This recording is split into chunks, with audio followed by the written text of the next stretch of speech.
Welcome viewer, সবারই আজকে দিনটা মানে ঠিক নেই, কেননা মার্কেট আজকে একটা ভালো রকম পতনের মুখে দাঁড়ালো। যা দেখা যাচ্ছে যেটা যে প্রায় 3% ওপরে মার্কেট পড়েছে। তো এই একটা পতনের একটা কিন্তু পুরোপুরি না বোঝা গেলেও একটা যেরকম ওই ট্যারিফ ওয়ার চলছে চারিদিকে, এই ট্যারিফ ওয়ার এটা নিয়ে একটা বড় একটা অনিশ্চয়তার মুখে দাঁড়িয়ে গেছে বাজার। একটা অনিশ্চয়তার মুখে বাজার, অনিশ্চয়তার পেলেই বাজার কি হয় সেটাকে ডিসকাউন্টিং করে, সেটাকে ফ্যাক্টরিং করে, এবং অনিশ্চয়তা যেখানে থাকবে সেখানেই কিন্তু বাজারের গতি প্রকৃতি একটু নিচের দিকেই যাবে। এটা একটা আজকে সবারই দিনটা ভালো যায়নি, এবং এই সপ্তাহে লাস্ট 5 দিনে যে দেখা যাচ্ছে, লাস্ট 5 দিনের নিফটি গ্রাফ থেকে দেখা যাচ্ছে নিফটি 23,500 থেকে আজকের ক্লোজিং হলো 22,242। 23,500 ছিল, মানে 5 দিনের মধ্যে নিফটির এই ডাউন হলো। প্রায় 5 দিনে পড়েছে নিফটি 5.5%। লাস্ট 5 দিনে 5.5% পড়েছে নিফটি।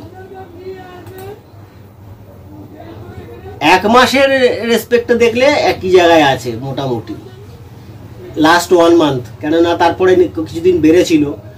1 মান্থের রেসপেক্টে মোটামুটি একই জায়গায় আছে। যে সাপোর্ট নিফটির এই যে 22,200 ফুসর লেভেলের যে সাপোর্ট, সেই সাপোর্টটা কিন্তু নিফটির 22,000 অ্যারাউন্ড 22,000 লেভেলের যে সাপোর্ট, এটা কিন্তু একটা বড় সাপোর্ট নিফটির, এটা মাথায় রাখতে হবে। এটা একটা বড় সাপোর্ট। এই সাপোর্ট থেকে অনেকবারই সাপোর্টটা দিচ্ছে। এই সাপোর্টটা কিন্তু যদি ব্রিচ হয়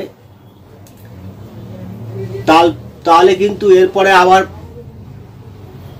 20,000-এর রেঞ্জ, তারপরে সাপোর্ট 22,000-এর এই যে সাপোর্টটা, এটা একবার যদি ভেঙে গেলে তাহলে আবার 20,000-এর সাপোর্ট। মানে আমরা সবাই চাই যাতে এই সাপোর্ট থেকে আবার নিফটি ঘুরে দাঁড়াতে পারে, কিন্তু এটা এই মুহূর্তে যা বাজারের গতি প্রকৃতি, নিফটির অন্তর্গত দেখো 750 পয়েন্ট নিফটি। সেন্সেক্স হয়েছে আজকে 2200 পয়েন্টের ওপর down, 2220 point Sensex down. Sensex পড়েছে 3%, নিফটি ওই 3.25%, আর সেন্সেক্স পড়েছে 3% মতন। প্রায় সেন্সেক্স 2220 পয়েন্ট, মানে 73,137। নিফটির অন্তর্গত আজ সব শেয়ারই তো, মানে ওএনজিসি 6% ডাউন, এলএনটিও 6% মানে down, state bank 2.5% down, Mahindra 4% down. কাকে বলবেন? এইচডিএফসি 3%-এর ওপর ডাউন। আজকে নিফটির অন্তর্গত শেয়ারের মধ্যে লিভার, হিন্দুস্তান লিভার পজিটিভে আছে, মানে 1%ও পজিটিভ নয়, মানে গ্রিনে রয়েছে আর কি, এটা কিছু গ্রিনে রয়েছে। বাকি তো সবই নেগেটিভ, লাল লাল লাল। বাকি আর বলার মতন কিছু নেই। 7%-এর ওপরে ডাউন হয়ে গেছে টাটা স্টিল। 14%-এর উপর ডাউন ট্রেন্ড। এমন অবস্থায় দর্শক এক নাগাড়ে নিফটি অনেক বেড়েও ছিল, কিন্তু এই পতন কিন্তু ওই যে যখন যে সাপোর্টগুলো নিচ্ছে, এই পতনে যে সাপোর্টগুলো নিচ্ছে, মানে যদি ফান্ড অ্যালাউ করে, ফান্ড পারমিট করে, তাহলে কিন্তু যে সাপোর্টের জায়গাগুলো, যেরকম 22,000-এর রেসপেক্টের যে সাপোর্ট, মানে 22,000 রেসপেক্ট বলতে 22,100, 200, এই যে জোনটা, যে সাপোর্ট জোন, যদি ভেঙে যায় 20,100, 200, এই যে জোনটা সাপোর্ট জোন, এই সাপোর্ট জোনগুলোতে যদি আসে, যদি ফান্ড পারমিট করে, কিছু কিছু করে কিন্তু বাইং করা দরকার। সেগুলোই করবেন, যেগুলো আপনার কাছে আছে সেগুলোকেই করলে তাহলে কি হবে, অ্যাভারেজিংটা কমবে। কিন্তু অ্যাভারেজিং করবেন যে অবশ্যই, কিন্তু যে শেয়ার ভালো, মানে আপনার স্টকে যে শেয়ারগুলো রয়েছে তার মধ্যে যেগুলো ভালো শেয়ার, যেগুলো প্রফিটেবল, এবং আপনার বুঝতে পারছেন যে ভালো শেয়ার প্রফিটেবল, যেগুলোতে আপনি চর্চা করেন, সেগুলোকেই অ্যাভারেজিং করবেন। এই নয় কোনো স্মল ক্যাপ আপনি কারোর মুখে শুনেছিলেন, কোনো একটা মাইক্রো ক্যাপ স্মল ক্যাপ আপনি শুনেছিলেন বিশাল বাড়বে, সেই শেয়ার পড়ে গেছে, তাকে অ্যাভারেজিং করবেন।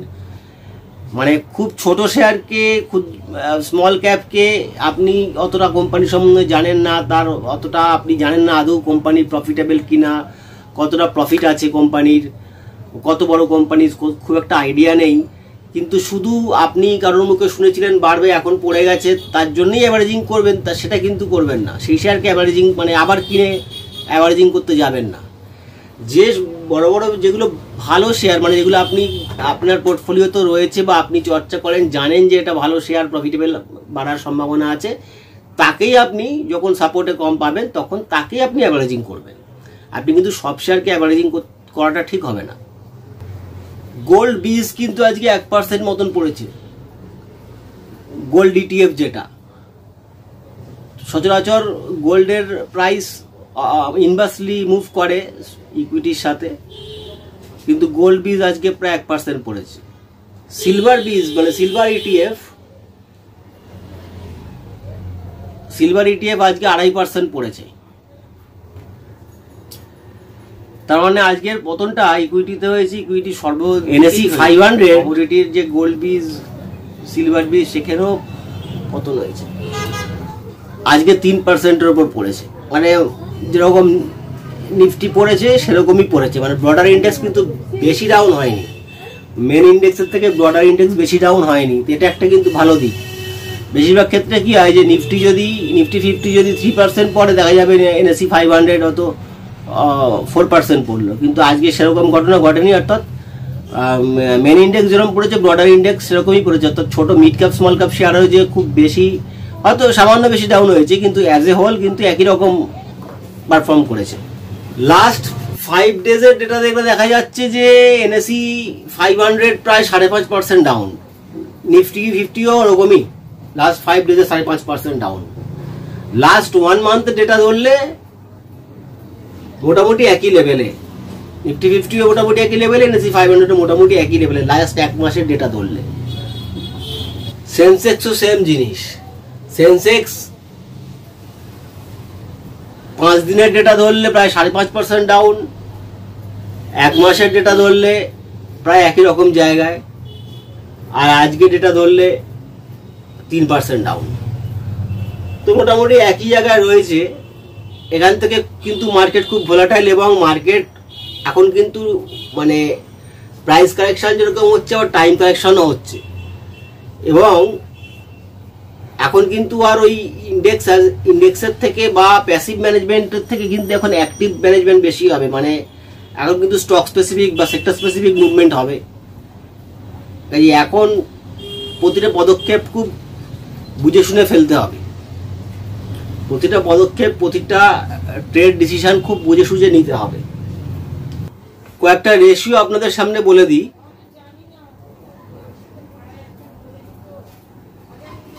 সেন্সেক্স এবং নিফটি এদের পি রেশিও চলছে এখন মোটামুটি 20-21, খুব একটা হাই ভ্যালু নয়, মোটামুটি কিন্তু জাস্টিফাইড ভ্যালুয়েশন।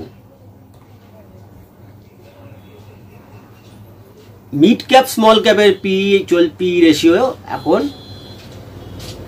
28, 29, 30, 31, 32 এই রেঞ্জে একটু ওভার ভ্যালুড আছে। মিড ক্যাপ স্মল ক্যাপ কিন্তু এখন একটু ওভার ভ্যালুড, কিন্তু লার্জ ক্যাপ মোটামুটি ফেয়ারলি ভ্যালুড। সেক্টর স্পেসিফিক বলতে গেলে সব সেক্টরই লাস্ট আজকের দিন ধরলে এবং লাস্ট 1 উইক ধরলে প্রায় সব সেক্টরই ডাউন। বেশি ডাউন হয়েছে আইটি সেক্টর, মেটাল স্টক বেশি down, IT, metal, consumer goods. Global index বলি, গ্লোবাল ইন্ডেক্সেরও লাস্ট 1 উইকে প্রায় সবাই down. Nasdaq down, FTSE down,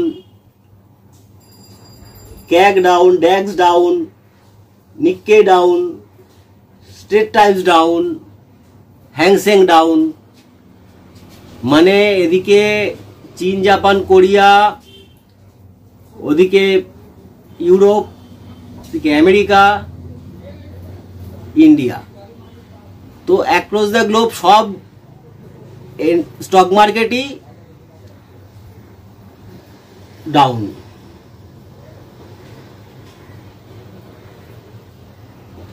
ছ 6%, 7%, 8%, 9% করে লাস্ট 1 উইক নেগেটিভ রিটার্ন আসছে। নিক্কেই তো 9%, ন্যাসডাক 9%। কাজে এটা কিন্তু শুধু ইন্ডিয়ার স্টক মার্কেটের ট্রেন্ড না, এই যে ডাউন ট্রেন্ড এটা কিন্তু সব জায়গায় পরিলক্ষিত হচ্ছে।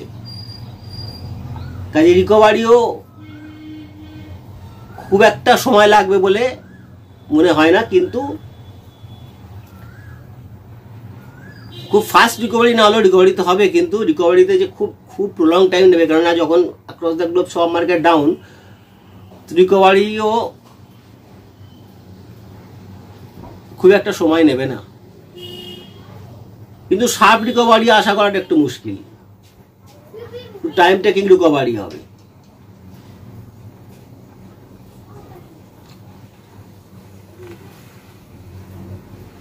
ঠিক আছে, এই পর্যন্ত আপনাদের কিছু তথ্য দিলাম, যেগুলোকে ট্রেড করার আগে কিন্তু সব কিছু তথ্য মাথায় রাখবেন, যে লাস্ট 1 উইকে, লাস্ট 1 মান্থে কি পারফর্ম করেছে আমাদের মার্কেট এবং ফরেন মার্কেট, কোন কোন সেক্টর, সব সেক্টরই নেগেটিভ, বেশি নেগেটিভ কোনটা, কোন কোন সেক্টর কম নেগেটিভ, কোন স্টক অলরেডি আপনার কাছে আছে ভালো কোম্পানির স্টক যেগুলো, সেগুলোকে অ্যাভারেজিং করা যায় কিনা, যেগুলো বেশি নেগেটিভ হয়েছে কিন্তু ভালো, সেগুলো কিন্তু বাউন্স ব্যাক করার একটা চান্স থাকে।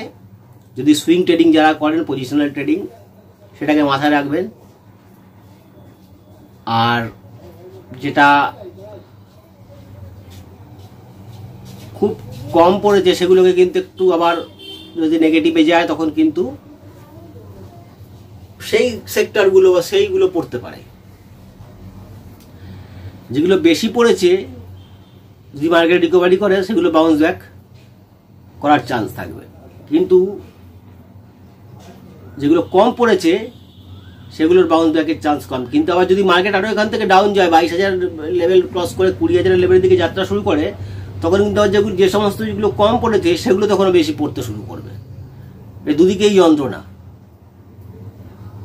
যদি কিন্তু সাপোর্ট রেজিস্ট্যান্স দেখে খুব চিন্তা করে ট্রেড ইনিশিয়েট করবেন, সেটা বিশেষ করে যারা ডে ট্রেডিং বা পজিশনাল ট্রেডিং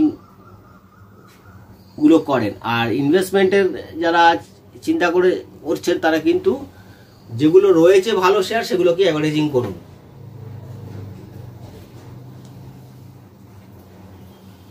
ঠিক আছে, থ্যাংক ইউ ভিউয়ার্স, আজ এই পর্যন্তই।